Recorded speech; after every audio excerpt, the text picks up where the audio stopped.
BNP chairperson ও সাবেক প্রধানমন্ত্রী খালেদা জিয়ার ৮০তম জন্মদিন উদযাপন করা হয়েছে। এই উপলক্ষে কুমিল্লা জেলার মনোহরগঞ্জ উপজেলায় মনোহরগঞ্জ বাজারে আনন্দ মিছিল ও আলোচনা সভার আয়োজন করে দলের নেতাকর্মীরা। বাজারে শত শত নেতাকর্মীর উপস্থিতিতে মিছিল বের হয়। মিছিলটি বাজারের গুরুত্বপূর্ণ সড়ক প্রদক্ষিণ করে শেষ হয়। এ সময় বক্তব্য রাখেন মনোহরগঞ্জ উপজেলার যুবদলের সাবেক সাধারণ সম্পাদক মাসুদুল আলম বাচ্চু, আহ্বায়ক রহমতুল্লাহ জিকু।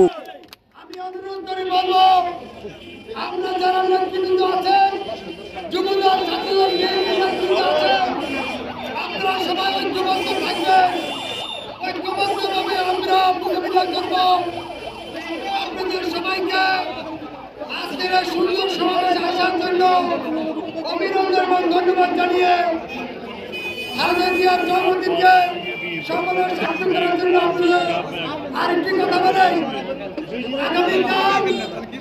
আগামীকাল মনোনয়ন জাতীয় মসজিদে যুগ্ম আহ্বায়ক বাহারুল আলম বাবর।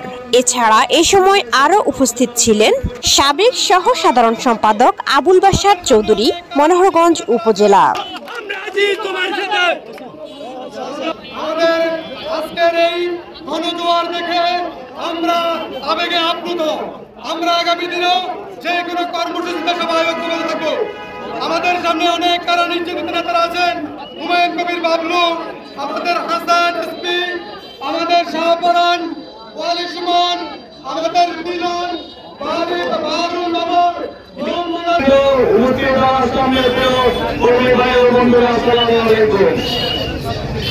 আমি শুধু এদিনের উদ্দেশ্যে একটি কথা বলবো,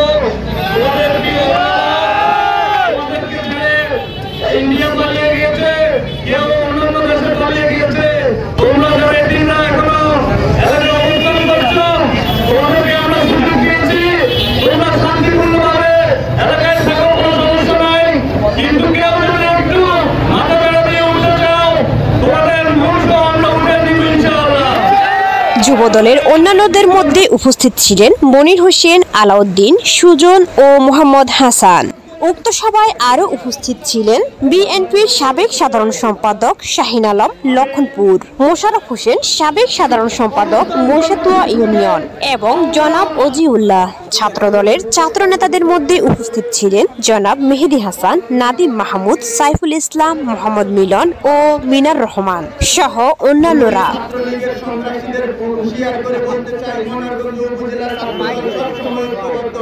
মনোনয়ন